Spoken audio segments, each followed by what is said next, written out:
အေးဟုတ်ပြီဒါပဲနားရစ ဇော်ရင်ငါမသိလို့မေးပါအောင်မယ်ဒီတရုံလုံးမှာနေပတ်စံချီးစရာလူကုန်ပြီလား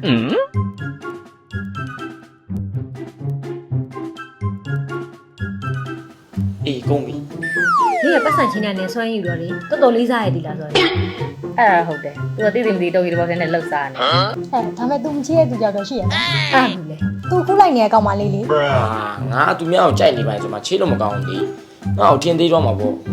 တွေ့ရမလားဇော်ကြီးကသူ့စီကမချစ်ရပါဘူးငါပြောတာ ခလိုက်ပါတူတူရဇော်ကြီးကအဲ့လောက်ဆုံးစားမရှိဘူး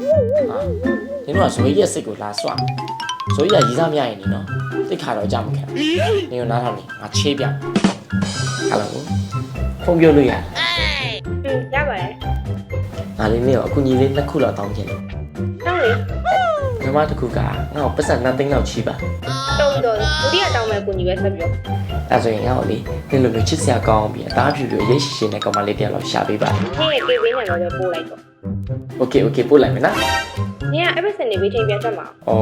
နင်ငါ့ကိုရှာပေးရကောင်မလေးရပြီဆိုတာနင်ပြန်ပေးမှာပေါ့ ရတယ် episode နေအပိုင်းနာယူလိုက်တော့ ကျေးဇူး ဇော်ကြီးကနင့်ကိုတော်တော်လက်လန်နေပြီ အေးလေပတ်စံချစ်ရမယ်ဆိုကိုကြိုက်တဲ့ကောင်မလေးအောင်လို့မပေးဘူး ဟာဒါတော့မှပညာတဲ့ကောင်ထုတ်မတော့ရသေးဘူးနင်တို့ရဲ့အထင်သေးနေမှာဆိုလို့ပပလေးထုတ်ပြန် တော်ပါရဲ့ဇော်ကြီးရဲ့ You just got pwned.